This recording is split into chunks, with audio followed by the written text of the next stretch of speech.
Welcome to Season 3 of Bridge the Gap, a podcast dedicated to inform, educate, and influence the future of housing and services for seniors. Powered by our supporting partners, TIS Insurance, Morrison Living, NRC Health, OneDay, Argentum, the Bridge Group Construction, and Solinity. Find out more about this podcast at btgvoice.com. Welcome to Bridge the Gap podcast, the senior living podcast with Josh and Lucas. Josh, we are in Chicago, NIC Fall 2019, and we are kicking off this conference, right? We have an incredible guest on the show today. We want to welcome Vikas Gupta. He's a senior vice president of acquisitions at Omega. Welcome to the program. Thank you, guys. I'm excited to be here. So we had a conversation before you sat down, and you guys are at the top of the food chain here, right? There's a lot going on. And you said you're going to be in your suite all day in meetings and meetings and meetings. And so we've drug you out of there and brought you down to the river level here, get you some daylight, to open up your eyes today and get you started. We want to know your background of how you got into this business. Clearly, you've got a lot of skills on the business side that you could have you could have taken that to any vertical, but you've taken it here to seniors housing, and we want to know why. Okay. I'm going to start with a really funny story. So my son just graduated from preschool, and he had to say what he wanted to do when he got older. And he's put up a sign, and everyone's like, wow, your son wants to work in nursing homes like his dad. Huh. And I was like, wow, buddy, that's not exactly what dad does, but that's nice that that's what you think he does. And then it really made me start thinking of what our industry does. So with that aside, going back a couple steps, my background is, of course, finance. Omega is a large healthcare REIT. We're the fourth largest REIT. We're kind of known as the nursing home REIT. A lot of other REITs focus in senior housing and other medical office buildings. Omega is not a pure play nursing home REIT, but a large component of what we do is nursing homes. I myself have been in the nursing home industry my entire career. When I graduated college, I ended up at a bank named Capital Source, healthcare lender. They're doing financing for the nursing home industry. Capital Source formed a little REIT of its own that eventually got sold to Omega. And Omega, as part of that, brought over some very key and important people to join the Omega team. So I moved over to Omega there about 8 years ago. So my whole career has been in senior housing, skilled nursing, financing, which is 15 years. Been doing it forever. I think I will be doing it forever, and I really enjoy it. As you guys know, it's like kind of a niche financing industry. A lot of different people have gotten in and out of the space over the years. It's been fun to watch that happen. But now at Omega, we've gotten to the size that's and I'll go into a little bit of what I do at Omega as well. Mm-hmm. We help operators. We provide capital to operators to operate nursing homes across the country. And so one of my main jobs at Omega is lead acquisitions. Also some of our divestitures and our portfolio matters as well. But, what I'm going to be doing in that room all day is meeting with our operators, sitting in a room with them, talking about what's going on in their given markets, in their given states, seeing if there's an opportunity for Omega to buy a few more facilities for them, to sell maybe one or two of their buildings that doesn't make sense for them, to put them in another state that might make sense for them, to understand what's going on in the reimbursement in that state at this moment, to see if we can help build them a new nursing home, all of these different things. And so, again, even though a company like Omega isn't involved with the direct care of the residents, I think it's all full circle with, what you guys are trying to promote and everything, that we're just, we're helping a population out there. And Omega does it through the form of capital. So I just put a bunch of questions together in one. So that's a great overview. That's super cool. So kind of a two-part question. Being in the acquisition side of your business, what are you specifically targeting when you approach an acquisition for a nursing home or a senior living community, as well as partnerships with the operators, with the management companies? What are you looking for in those partnerships and acquisitions? Great question. It comes down to really three key components. Good operator, good market, and good real estate. So it's a combination of those three things. And it's kind of giving away our underwriting secrets, but it's not brain surgery either. And I would say the most important is the operator. So Omega has 60-some nursing home operators for something around 900 nursing homes. Probably half of those 60 are operators that I know want to grow, and we want to grow with. So the first thing for me always is it's very easy for me to grow with those operators. So if one of those operators comes to me and goes, we think this is a good facility to buy in this market, that almost becomes a slam dunk. I don't have much that I have to think about. Flip that. If I get a good piece of real estate, I can take that to one of my operators that I know knows that market. And then it's a slam dunk that way as well. Then there's always what we're trying to do. 60 operators today might be 80 next year. And we have people out there trying to meet new operators and see what we can do with them. Then it's underwriting operators, understanding what experience do you have in this industry? What do you know about these markets? Why do you think you can do X, Y, Z with this building? And that takes a little bit more time and patience, and we're trying to do that. So it's coupling all three of those things, and just touching on those other things. Real estate. You guys understand real estate probably better than I do. Nursing homes are old. Most of the nursing homes in this country are old. There's 15,000 nursing homes. Some of those are getting towards the end of their useful life. Some of them are not. Trying to understand which ones still have a life of 20 years. If it doesn't have something in 20 years in it, it's not worth me buying it. Or maybe me buying it and putting in some money into it to make it a nicer facility. So that's all kind of part of it as well. And then one more important factor is the market. Even though nursing homes are needed all across this country, some markets just don't have the demographics. So even though somebody might be selling me a facility in rural Kansas that's a great price and the real estate's great, it just doesn't make sense because it'll never fill up because there just aren't people there. Sure. So talk to us a little bit, your perspective, maybe Omega's perspective, or both, if they're a little bit different. What is the growth trajectory, the opportunity? Compare and contrast a little bit between the skilled nursing, the nursing facilities, and maybe what we classify as senior living, the assisted living, memory care, independent space, because you guys are heavily entrenched in the nursing home space. Are you feeling very positive that there's still tons of opportunities out there? Are you guys looking to diversify more and mix your portfolio more? What are your all's opinions on that? So first, it's a really good question. And I think from a high level, there is growth. There's tons of growth for both. It kind of falls under the whole senior housing umbrella, but there's going to be growth in this market no matter what. Omega's done some deep studies in demographics and where things are going. I think everybody knows this. We're finally on the forefront of the baby boom hitting our industry in the nursing homes. With that said, the same thing is going to happen in the assisted living space. So we see nothing but this happening, an increase happening in our industry across the board. With that said, first, Omega, let me say this. Omega will always be a nursing home. A big component of what we do is nursing homes. We are diversifying. We look at senior housing opportunities. We actually have, one of our largest investments is Maplewood, a very well-known investment that we're doing, high-end assisted living and memory care. And, we have a high-rise going up in New York City. It'll be open in March, and it's exciting, and there's nothing like it in New York City. So what we're doing is we're looking for opportunities. Sure. Will we keep expanding in the nursing home space? Yes. Will we probably keep adding more assisted living, memory care, independent to the portfolio as well? Yes.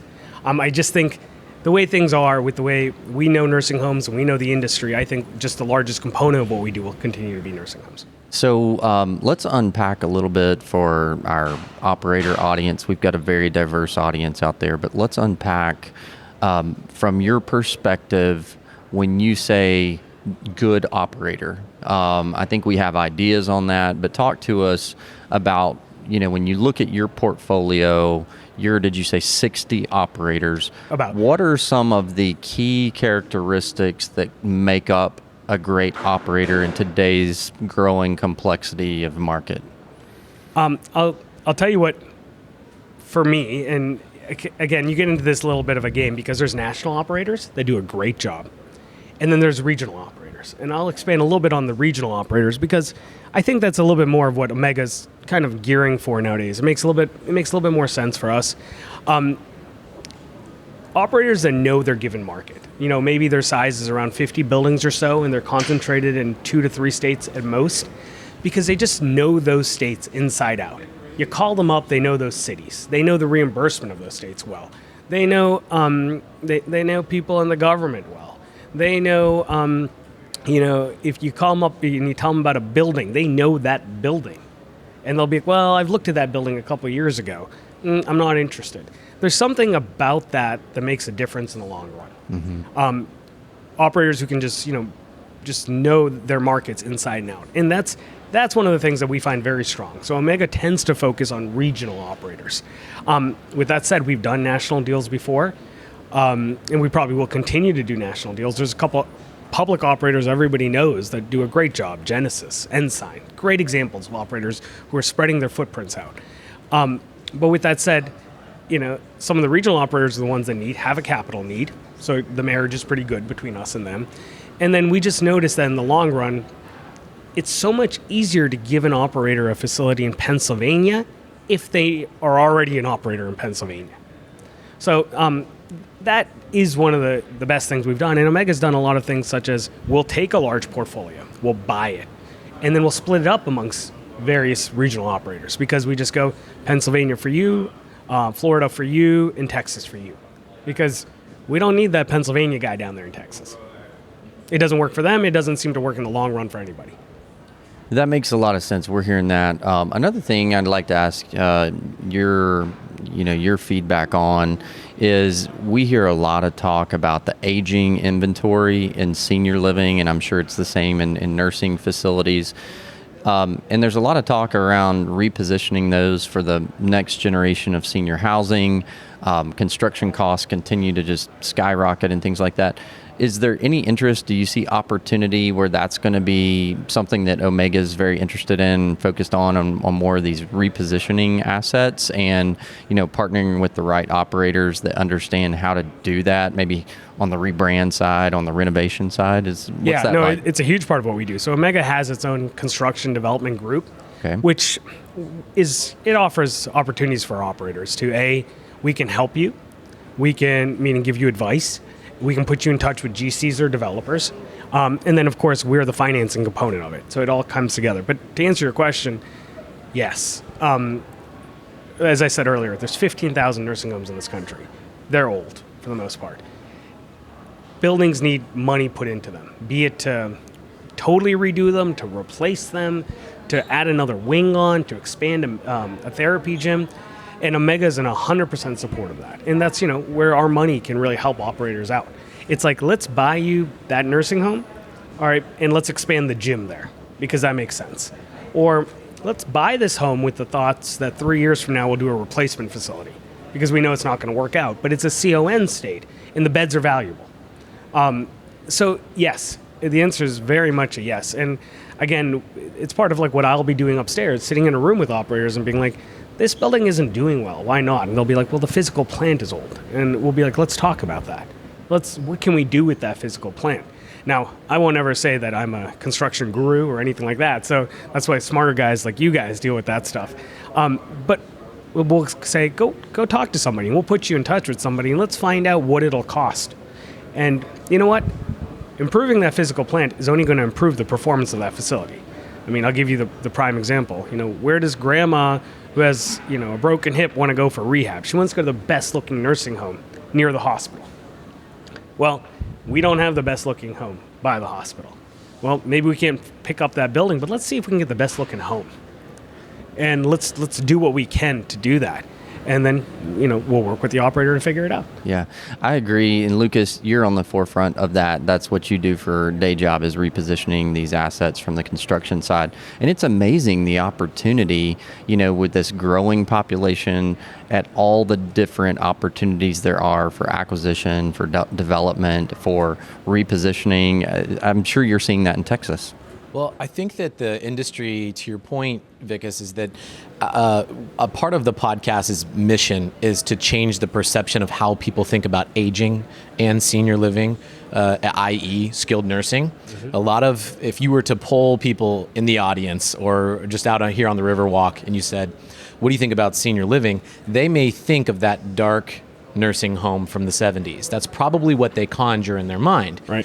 And I think that the opportunity to take these 15,000 or a number of them as people are aging into this space, acuities are going up, particularly because maybe technology may have kept keeping them at home longer than they should have, because they maybe should have gone to congregate care before then. They may have had an acute accident. They're going into skilled nursing.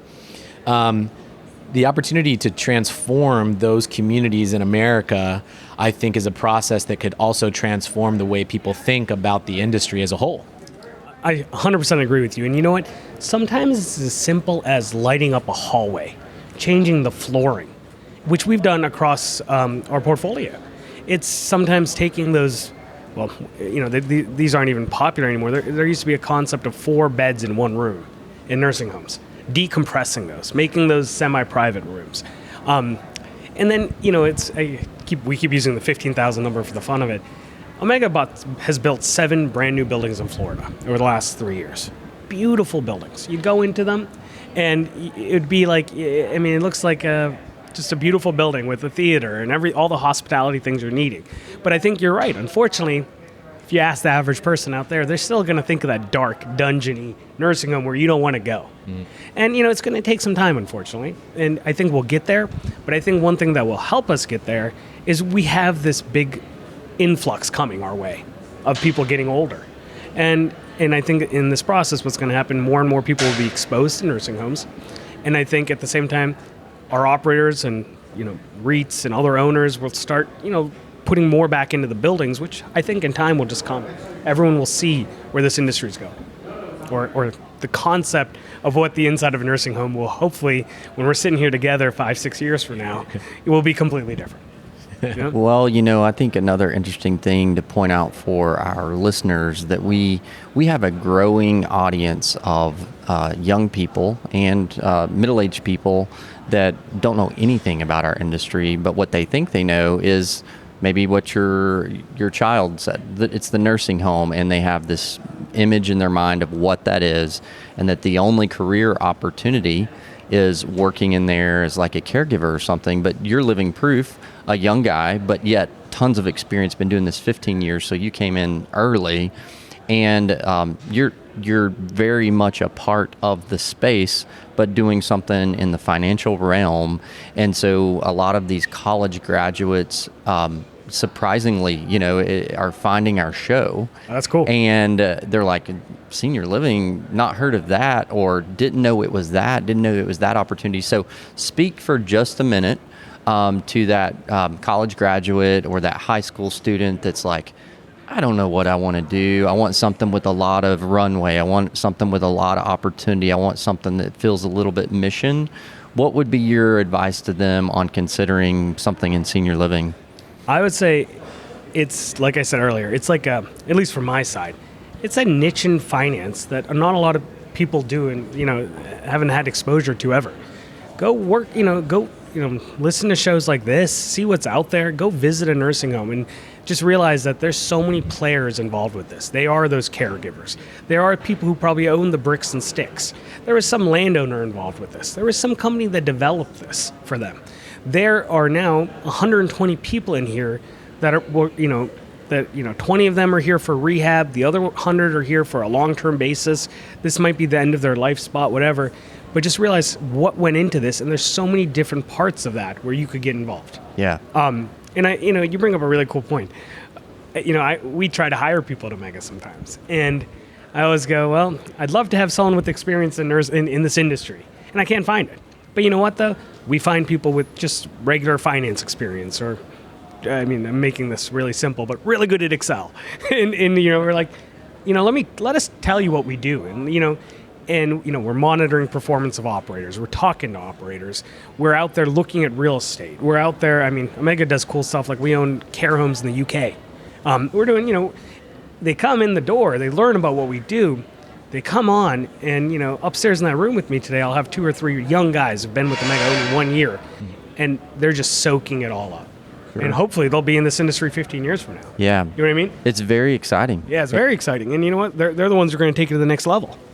Right. Well, and I was talking with a soon-to-be college graduate, very sharp young man this past week in my office that was looking at interning, and he had just heard about this company that maybe had an internship opportunity, and I was telling him about what we did. He's studying human resources. He's going to be going out.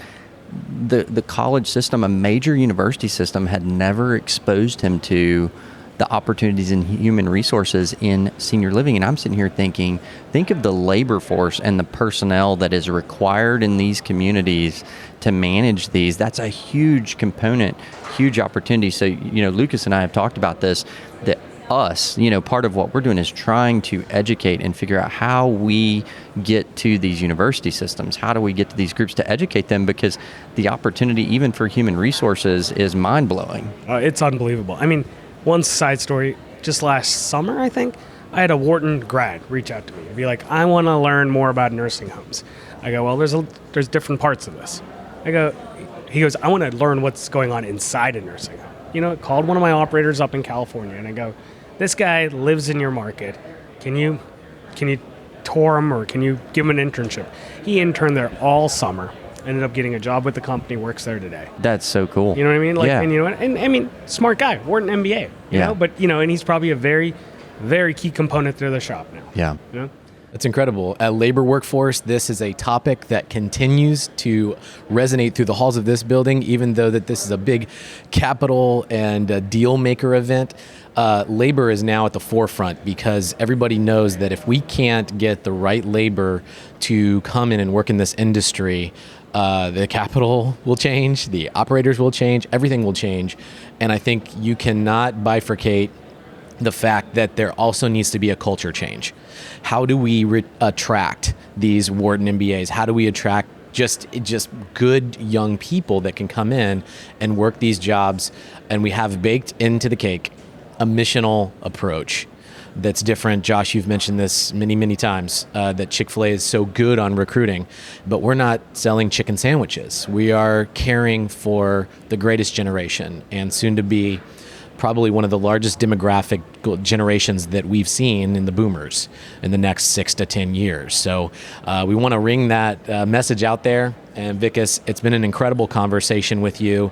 We appreciate your passion and your time here, and wish you well with all of your meetings. And we hope they're very, very successful. And thank you everyone for listening to another great episode of Bridge the Gap. For a full library of episodes, merchandise, and the 2020 conference tour schedule, visit btgvoice.com. Join the conversation on social media by following @BTGVoice, and we'd love to hear your thoughts on this episode.